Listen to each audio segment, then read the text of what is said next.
উল্টো রথযাত্রার পবিত্র তিথিতে ভক্তদের ঢলে মুখর হয়ে উঠল আগরতলার জগন্নাথজিউ মন্দির। সকাল থেকে রাজ্যের বিভিন্ন প্রান্ত থেকে হাজার হাজার পুণ্যার্থী ভিড় জমান এই ঐতিহ্যবাহী মন্দিরে। বিশেষ পূজার্চনা, বৈদিক মন্ত্রোচ্চারণ এবং নানা ধর্মীয় আচার অনুষ্ঠানের মধ্য দিয়ে শুরু হয় দিনের কর্মসূচি।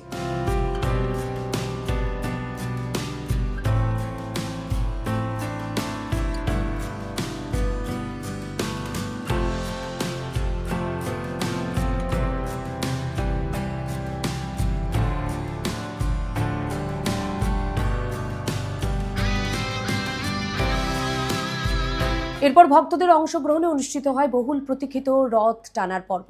জয় জগন্নাথ ধ্বনিতে মুখরিত হয়ে ওঠে গোটা মন্দির চত্বর। ভগবান জগন্নাথ, বলভদ্র ও সুভদ্রার দর্শন এবং আশীর্বাদ লাভের আশায় দীর্ঘ লাইনে অপেক্ষা করেন ভক্তরা।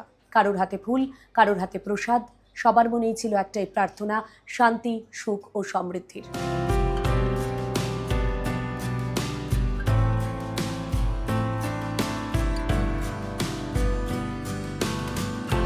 আপনারা এই রথযাত্রায় সম্মিলিত হন এবং জগন্নাথ, বলদেব, সুভদ্রার কৃপা আশীর্বাদ প্রাপ্ত করুন। উৎসবকে ঘিরে মন্দির চত্বরে ছিল কড়া নিরাপত্তা ব্যবস্থা। দর্শনার্থীদের সুবিধার্থে প্রশাসনের পক্ষ থেকে নেওয়া হয় প্রয়োজনীয় পদক্ষেপ।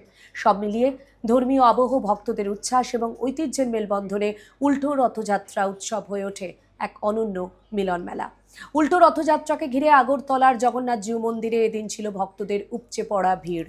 ধর্মীয় আচার অনুষ্ঠান, রথ টানা এবং ভক্তদের উচ্ছ্বাসে উৎসবের আবহ ছিল চোখে পড়ার মতো।